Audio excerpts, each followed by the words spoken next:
I'm talking about the air filtration system as a primary and secondary system on the next slide. Really, I want you to think of two separate devices. You have a device called the Vazdu. It is a Russian word that means air. And the Vazdu is a Russian manufactured, Russian installed, and Russian maintained life support and air filtration system.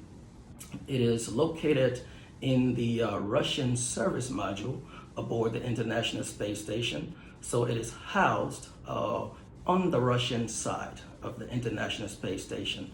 And the Vazdu is the primary life support and air filtration system for the International Space Station.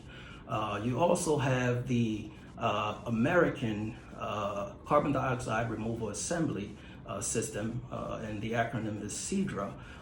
The CEDRA is an American manufactured, American installed, and American maintained air filtration system, and it is housed in the American lab. So it's really located on the American side of the International Space Station. The reason that the Vazdu is the primary life support system is because it requires less power draw to operate at peak performance levels, and so it draws less power from the International Space Station's solar arrays. So it is the primary life support system. From time to time, when you have more than 6 astronauts aboard the International Space Station, both the Vazdu and the American CDRA are turned on simultaneously to fill in the gap for the additional astronaut count. And so really, I want you to think of the Vazdu and the CDRA both as operating under the same technical principles of 2 beds, 1 desiccant bed and 1 adsorbent bed. Again, when the astronauts exhale, all of the exhaled air is pumped into the desiccant bed, where a silica gel extracts excess moisture from the air. Then the dry air from the desiccant bed flows into your adsorbent bed, where a zeolite acts like a molecular sieve and extracts carbon dioxide from the air. The carbon dioxide is released to the vacuum of space, and all of your usable air is pumped back into the cabin for the crews to enjoy. Let's advance to the next slide and talk about some of the design challenges around the life support and the air filtration system on the International Space Station. So from a system design requirement, really I want to remind the audience today that any usable storage space aboard the International Space Station or aboard any spacecraft in a command module or service module anywhere, any storage space that's available to store tools or equipment or food for the astronauts or some of the astronauts' personal belongings, any type of usable storage space is really prime real estate in the space-based business. And so from a system design requirement, we obviously want to make sure that we minimize the life support and air filtration system's mass. We minimize the system volume, and we also minimize its power consumption, right? Because every commodity is prime real estate. Another system design requirement is really around maximizing system safety, reliability, and performance. What does that mean? Well, from a safety standpoint, every time that the American CDRA operates, we have to make sure that it operates safely and maintains a safe, habitable environment for the astronauts to live and carry on their work. From a reliability standpoint, we also want to ensure that every time that CDRA is turned on, it's going to work according to specifications. Every single time is going to do its job, right? So there's your reliability. From a performance standpoint, we want to make sure that the power draw remains within, the operating margins, and suddenly that the CDRA won't begin to draw more power than it was designed for. In terms of some of the common failure modes aboard the International Space Station around the air filtration systems, if you would just for a few moments direct your attention to the picture on your right, that is a Russian fan located in the Russian service module. And you can see there's a screen on the fan, that the airflow screen. And you also notice that there's some gray fine particulate that has accumulated on the top of that fan. And really something like that would be a very bad day on the station for the astronauts, because as that fan blows air, all of those particulates are going to really begin to float in the cabin, and that would be a very hazardous situation for the crew. And so that's one of the failure modes that has been experienced and encountered over the last 10 or so years. And where are all these particles coming from? So the food that the astronauts eat, sometimes you have some droppings from the food. They do utilize an actual vacuum, hand vacuum system up there to to vacuum out some of the debris. But sometimes they don't catch all of the falling debris. You also have different kinds of materials aboard the International Space Station. You have metals and plastics and different composites, and over time, just the chemical composition of these materials break down, and fine particles flick off and begin to collect in a corner here and in another corner there, and over time, all of that dust and particulate does have the propensity to sometimes accumulate on these fans.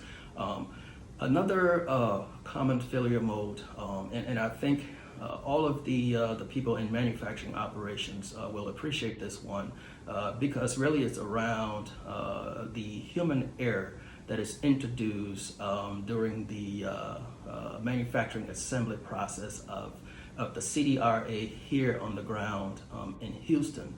And from time to time, some of the components of the CDRA are replacement components are manufactured on the ground. And just due to the overall complexity of the device itself and these components, some human error have been found to create bottlenecks at the time of installation up in space, as well as during operation.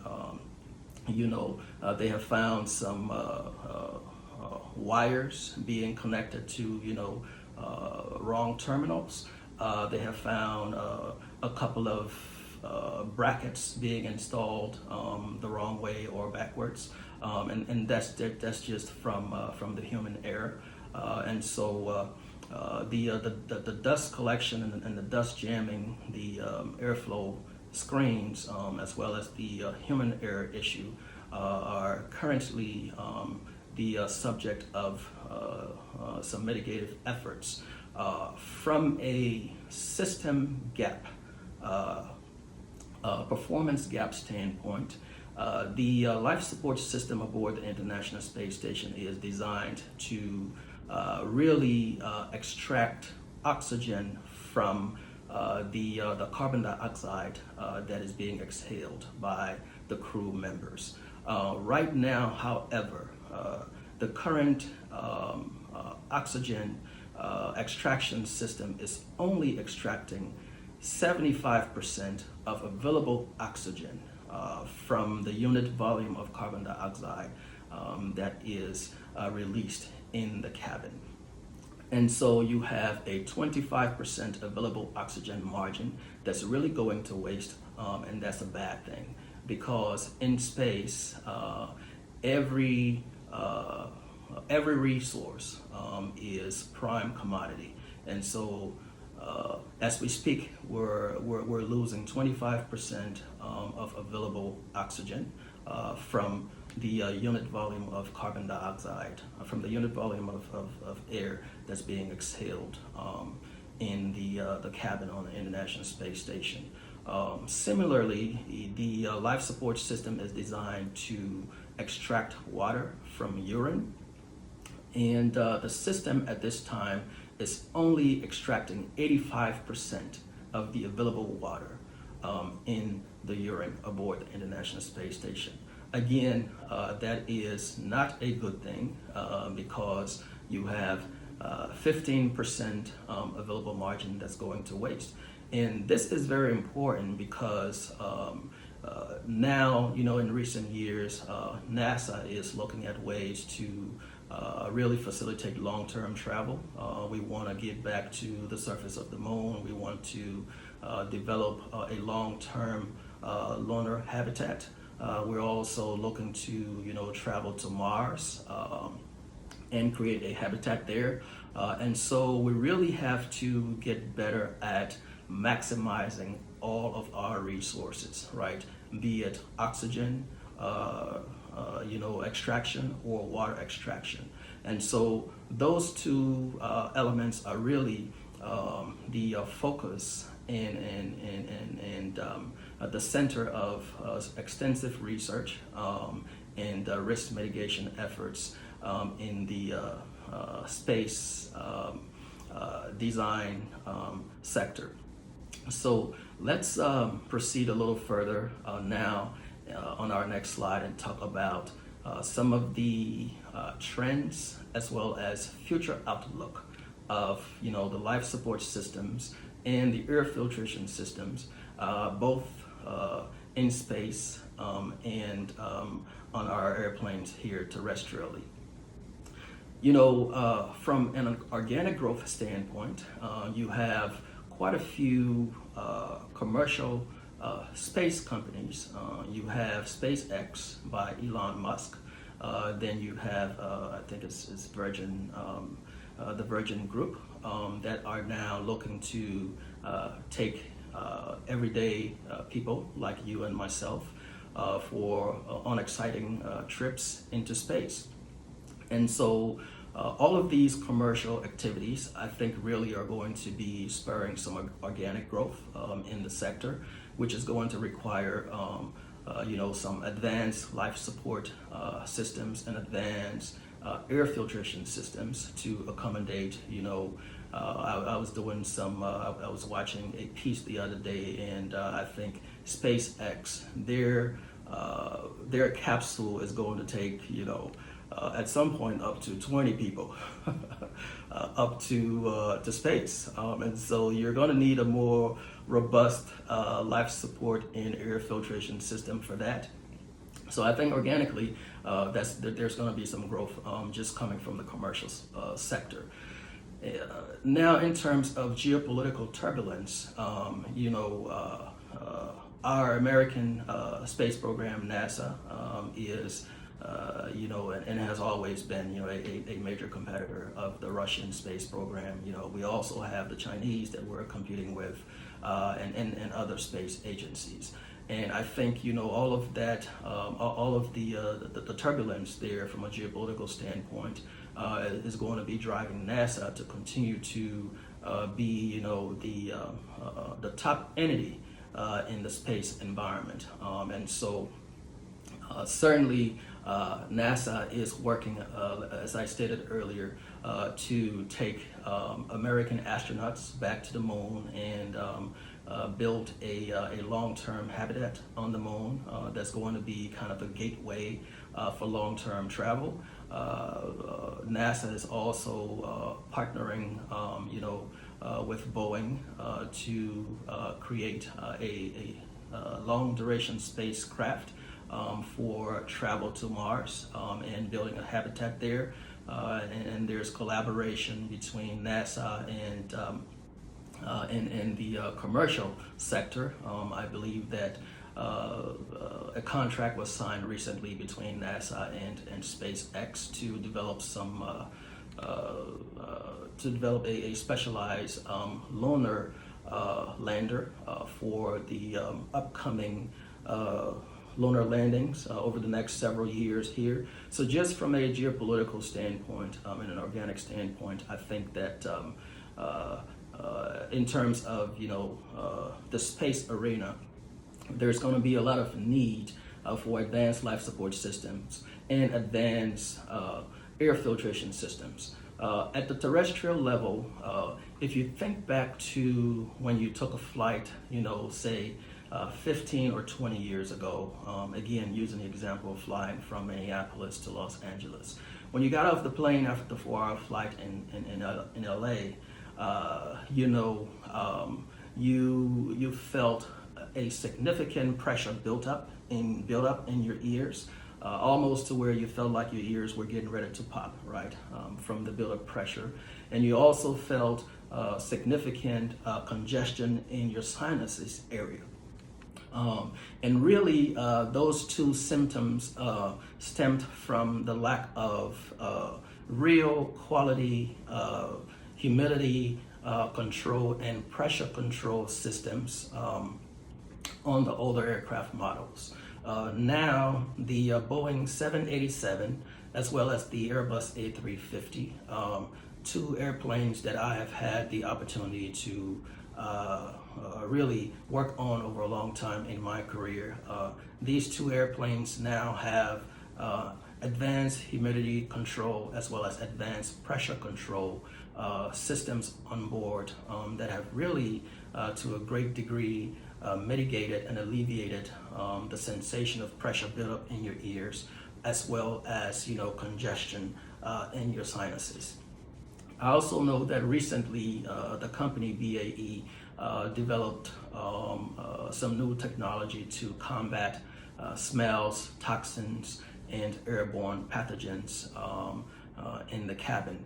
And just from a global standpoint, I think the middle class is growing, particularly in developing countries, like China and Brazil and other countries, across Africa. The middle class is growing, and so disposable income is also growing. As disposable income grows, you're going to need several different configurations of new aircraft, wide body versus narrow body, because the more that the world can afford to travel, the more aircraft configurations you're going to need. And certainly all of that new manufacturing is going to entail more robust, more advanced life support systems. And so I think from a space standpoint and from a terrestrial standpoint, in terms of air filtration systems, I think the outlook is good from a market need standpoint. And one of the things that I wanted to highlight that I think is commendable is, our American space program, NASA, really has done a good job in really putting aside our rivalries, with Russia and some of the other countries that we're rivals with here terrestrially, and we're working in space as partners and team members, really for the common good of mankind and for the betterment of humanity. And I think really from a high level standpoint, that's a big takeaway for me. And with that, I'd like to really end the conversation on a light note. And again, I'm gonna